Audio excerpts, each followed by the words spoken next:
வணக்கம். இலங்கை செய்திகளுடன் நான் ரோஷன். விரிவான செய்திகளுக்கு முன் தலைப்புச் செய்திகள். வரவு செலவு திட்டத்தின் மீதான விவாதம் செவ்வாய்க்கிழமையுடன் நிறைவடைய உள்ள நிலையில் இரண்டாம் வாசிப்பு மீதான வாக்கெடுப்பு நாளை.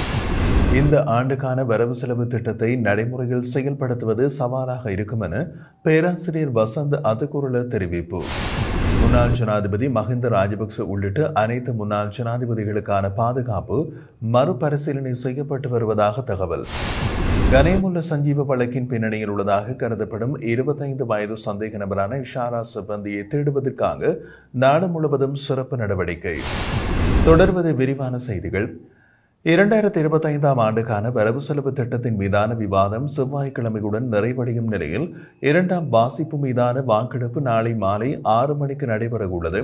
தொடர்ந்து எதிர்வரும் வியாழக்கிழமை முதல் மார்ச் மாதம் 21ஆம் தேதி வரை வரவு செலவு திட்டம் மீதான குழுநிலை விவாதம் நடத்தப்பட உள்ளதாக தெரிவிக்கப்படுகின்றது. அதன் அடிப்படையில் வரவு செலவு திட்டத்தின் மீதான வாக்கெடுப்பு எதிர்வரும் மார்ச் மாதம் 21ஆம் தேதி நடைபெறும் நிலையில் 3/2 பெரும்பான்மையோடு வரவு செலவு திட்டம் நிறைவேற்றப்படும் என்றும் எதிர்பார்க்கப்படுகின்றது. கடந்த 17ஆம் தேதி திங்கட்கிழமை 2025ஆம் ஆண்டுக்கான வரவு செலவு திட்டத்தை ஜனாதிபதி அனுரகுமார திசாநாயக்க நாடாளுமன்றத்தில் முன்வைத்திருந்தாலும் எதிர்க்கட்சிகளின் பெரும்பாலான உறுப்பினர்கள் வரவு செலவு திட்டத்தின் சிறந்த விடயங்களை வரவேற்றுள்ள நிலையில் ஒரு சில விடயங்கள் திருத்தம் செய்யப்பட வேண்டும் என்றும் சுட்டிக்காட்டியுள்ளனர். இம்முறை வரவு செலவு திட்டத்தில் கல்வி, சுகாதாரம் மற்றும் சமூக நலன்புரி திட்டம் ஆகிய துறைகளுக்கு அதிக நிதி ஒதுக்கீடு செய்யப்பட்டுள்ளதோடு புதிய பல விடயங்கள் உள்ளடக்கப்பட்டுள்ளதை எதிர்க்கட்சிகளின் பிரதிநிதிகளும் சுட்டிக்காட்டியுள்ளனர். வரவு செலவு திட்டத்தில் பெருந்தோட்ட உள்கட்டமைப்பு, வீடமைப்பு மற்றும் மலையக அபிவிருத்திக்கு நிதி ஒதுக்கீடு செய்யப்பட்டுள்ள அதே நேரம் வடக்கு மாகாண அபிவிருத்திக்கும் 5000 மில்லியன் ரூபாய் ஒதுக்கப்பட்டுள்ளது. ஆனால் கிழக்கு மாகாண அபிவிருத்திக்கு நிதி ஒதுக்கப்படவில்லை என்று கிழக்கு மாகாண மக்கள் பிரதிநிதிகள் அதிருப்தி தெரிவித்துள்ளனர். எனினும் எதிர்க்கட்சிகளின் பெரும்பாலான உறுப்பினர்கள் வரவு செலவு திட்டத்திற்கு ஆதரவாக வாக்களிப்பார்கள் என்றும் எதிர்பார்க்கப்படுகின்றது. 2025ஆம் ஆண்டுக்கான வரவு செலவு திட்டம் சவால் மிக்கது என்பதோடு அதை நடைமுறையில் செயல்படுத்துவது பெரிய சவாலாக இருக்கும் என பேராதனை பல்கலைக்கழக பொருளாதார ஆராய்ச்சி பிரிவின் பேராசிரியர் வசந்த் அதுகுருல தெரிவித்துள்ளார்.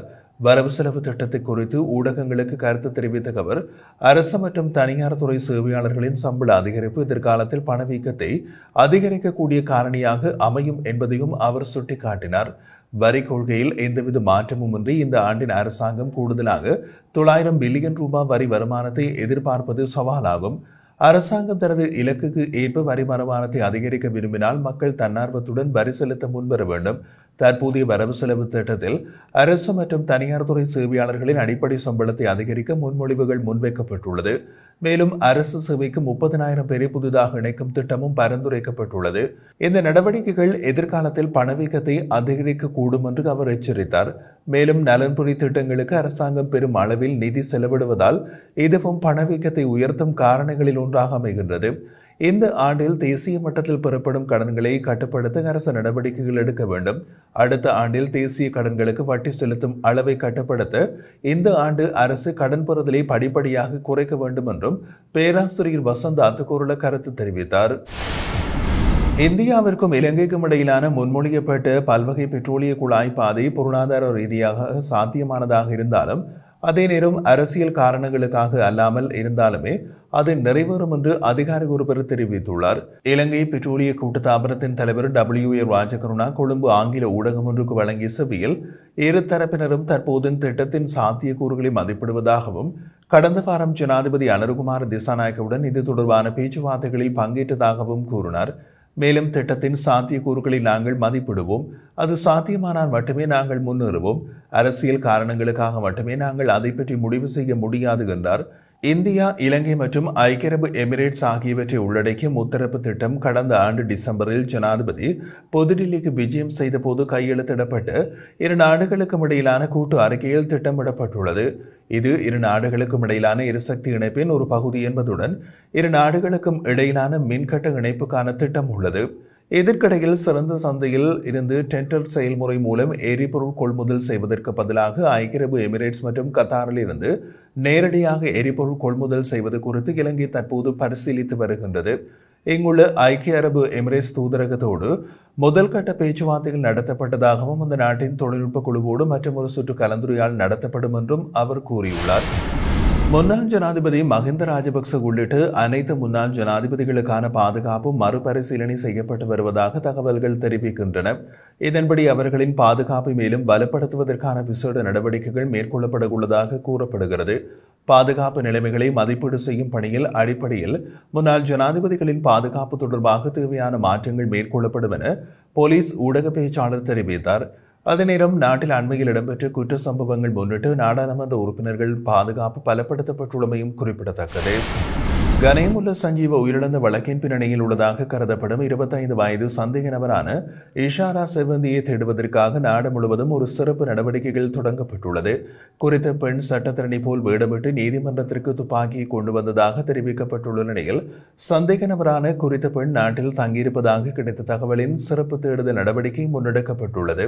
இந்த சம்பவத்திற்கு பின்னர் அவர் காணாமல் போனதால் அவர் வெளிநாட்டிற்கு தப்பிச் சென்றதாக சில தகவல்கள் வெளியானது. இருப்பினும் அந்த பெண் இந்த நாட்டில் தங்கியிருப்பதாக கிடைத்த தகவலின் அடிப்படையில் தேவளை மற்றும் மதுகமவின் பல இடங்களில் நேற்று ஒரு சிறப்பு நடவடிக்கை மேற்கொள்ளப்பட்ட போதும் பெண் குறித்த எந்த தகவலும் தெரிவிக்கப்படவில்லை என்று போலீசார் தெரிவித்துள்ளனர். இவ்வாறான சூழ்நிலையில் மிரட்டல்கள் வந்ததாக கூறி அந்த பெண்ணின் பாட்டி, தாய் மற்றும் சகோதரர் ஆகியோர் நேர்கொழும்பு வீதி ஜெயாமாவத்தையில் உள்ள தங்கள் வீட்டை விட்டு வெளியேறியுள்ளார்கள். இதற்கிடையில் கனேமுல்ல சஞ்சீவ சம்பவம் தொடர்பாக கைது செய்யப்பட்ட மேலும் 3 சந்தேக நபர்கள் கொழும்பு மேலதிக நீதவான் முன்னிலையில் ஆஜர்படுத்தப்பட்ட பின்னர் 48 மணி நேர தடுப்பு காவல் உத்தரவின் பேரில் விசாரணைக்காக போலீஸ் காவலில் வைக்கப்பட்டுள்ளனர். குறித்த சம்பவத்திற்கு பயன்படுத்த துப்பாக்கியை வைத்திருந்ததாகவும் இதற்கு முந்தைய நாள் சூடு நடத்தியவருக்கு அதை வழங்கியதாகவும் சூடு நடத்தியவரையும் சந்தேக நபரான இஷாரா செபந்தியையும் முச்சக்கர வண்டியில் ஏற்றி சென்றதாகவும் அவர்கள் மீது குற்றம் சாட்டப்பட்டுள்ளது. இதற்கிடையில் கைது செய்யப்பட்ட சூடு நடத்தியவரின் காதலி நீண்ட விசாரணைக்கு பிறகு வாக்குமூலம் பதிவு செய்யப்பட்டு தேவைப்பட்டால் அவர் மீண்டும் விசாரணைக்கு அழைக்கப்படவும் என்ற நிபந்தனையின் கீழ் விடுவிக்கப்பட்டுள்ளார். இதேவேளை குறித்த சம்பவம் தொடர்பாக 8 சந்தேக நபர்கள் கைது செய்யப்பட்டுள்ளதுடன் அவர்களில் 2 போலீஸ் கான்ஸ்டபிள்கள் மற்றும் 2 முன்னாள் கமாண்டோக்கள் அடங்குவதாக போலீசார் கூறியுள்ளனர். ஆயுதப்படைகளில் இருந்து தப்பியோடி அனைவரையும் கைது செய்ய உத்தரவு பிறப்பிக்கப்பட்டுள்ளதாக பாதுகாப்பு செயலாளர் ஓய்வு பெற்ற ஏர்வைஸ் மார்ஷல் சம்பத் துயகொண்டா தெரிவித்துள்ளார். இலங்கையில் குற்றங்களை தடுப்பதற்காக இந்த உத்தரவு பிறப்பிக்கப்பட்டுள்ளதாக தெரிவித்திருந்த பாதுகாப்பு செயலாளர் நாட்டில் ஒழுங்கமைக்கப்பட்ட குழுக்களுடன் தொடர்புடைய நடவடிக்கைகளை குறைப்பதற்கான செயல்முறையை விரைவுபடுத்துவதே முக்கிய நோக்கம் என்றும் அவர் மேலும் கூறினார்.